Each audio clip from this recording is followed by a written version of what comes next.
This is a little demonstration on using GIMP to make a web page banner with a portrait.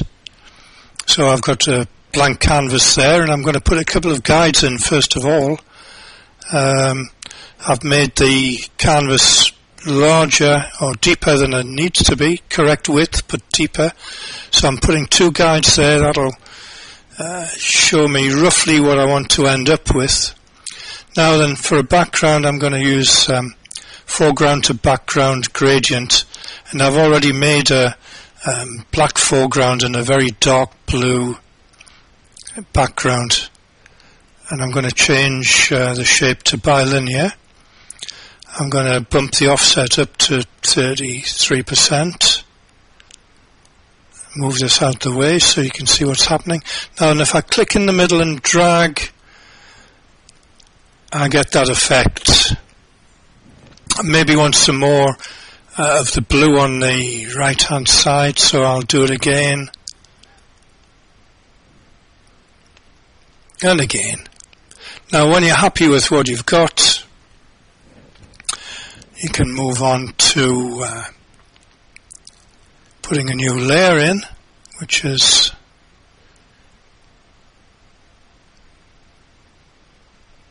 move across to see what we're doing. Click on that little icon there, and I'm going to put a layer in for a portrait.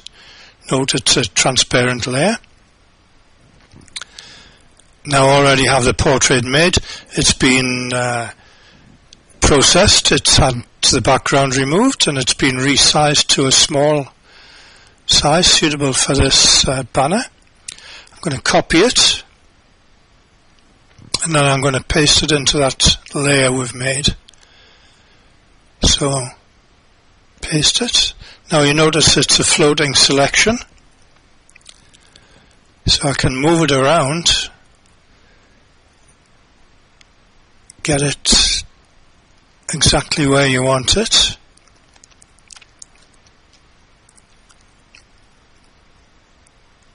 Maybe down a bit. You see the little icon with the anchor on when you're moving stuff around. Now once you've got it where you want it, anchor it with that icon, and that fixes it onto that layer.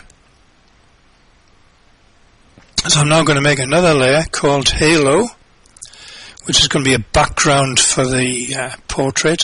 So since it's a background, I'm going to just drag that layer down underneath the portrait. And I'm going to change the gradient somewhat from foreground to transparent, and I want what was the background to become the foreground. Use that little icon there.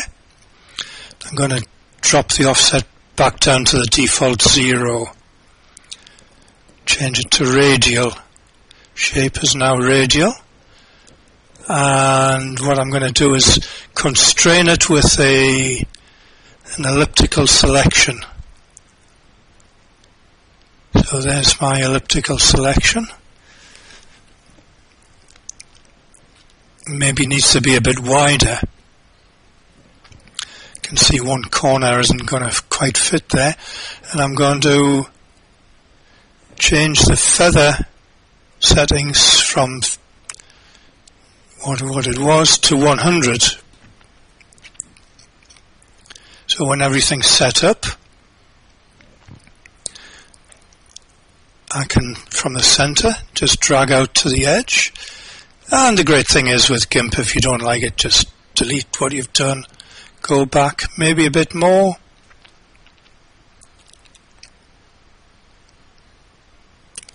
Anyway, when you're satisfied, you'll get something like that.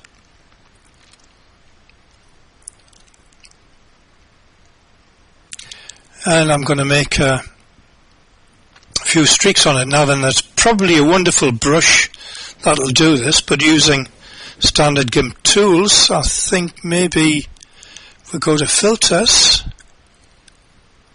I'll move this over so we can see, because it's pretty buried in the menu. Filters, it's a bit quick. Filters render flame.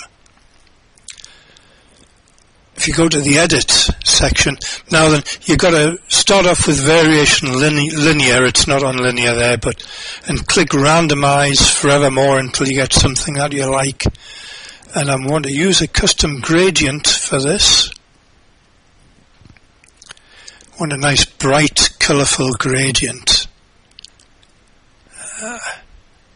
Like that abstract 2-1 is pretty good. Say OK. And you can see the flame plugin is rendering. It's actually a fractal. So that's our flame.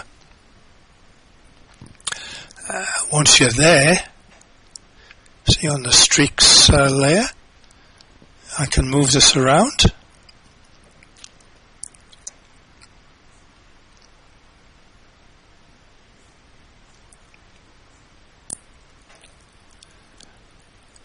And I can rotate it.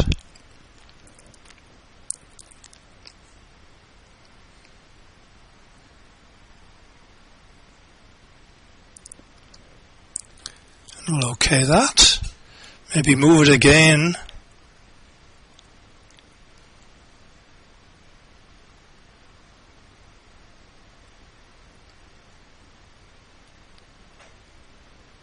Just spend a bit of time and get it something that you like.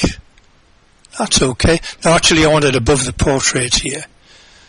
So I'll just click on the streaks layer and drag it above the portrait. So there it is. Right. So we're there.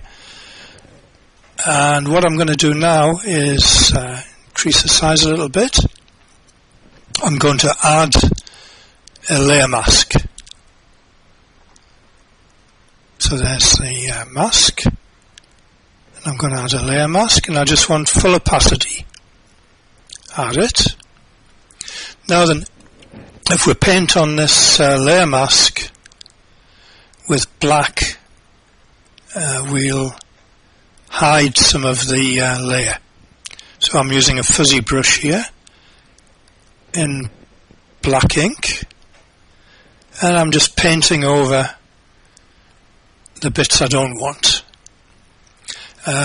Don't worry if you go too far. You can use a white brush and make corrections.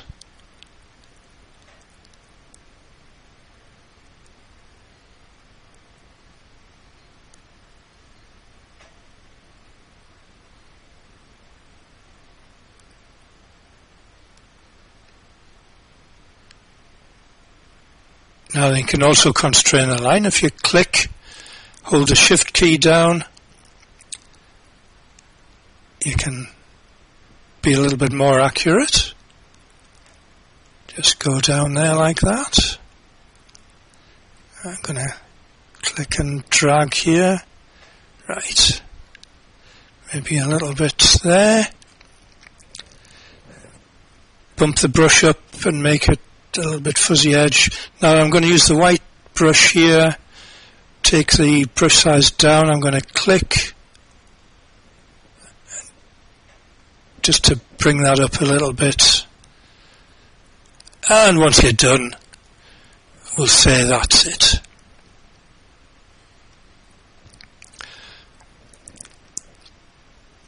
And that's what it looks like so far. Now for the easy bit, some text. Changing the ink to white.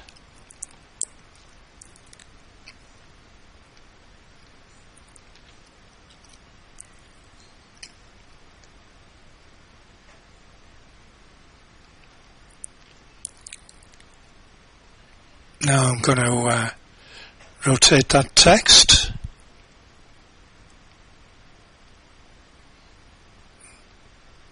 And move it a bit. That looks okay.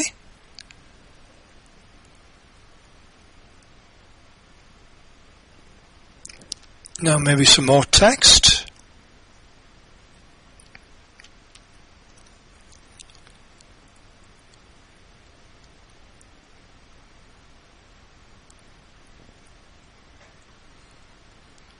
Good time to point out, if you go into the text Tools dialog.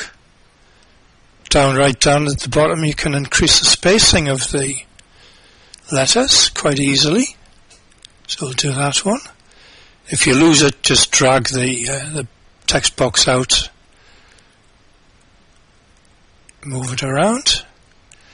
Now for another one, and you can copy and paste into a text box quite happily. Again, move it. Again, if you lose the text, just drag it out a bit. And we'll say that's it. Now then, what I want to do now is put a little box on. Needs to be somewhere down. The layer needs to be somewhere down the underneath everything. I'm going to call it base. Needs to be somewhere down the bottom underneath all your text, and to make a selection. And just fill it with black. That's opaque black, but it's underneath the streaks and a lot of the other stuff. Now if we go and make a cut it, crop tool, use the crop tool, and remove the guides that were put in originally. And that's your finished banner for a web page.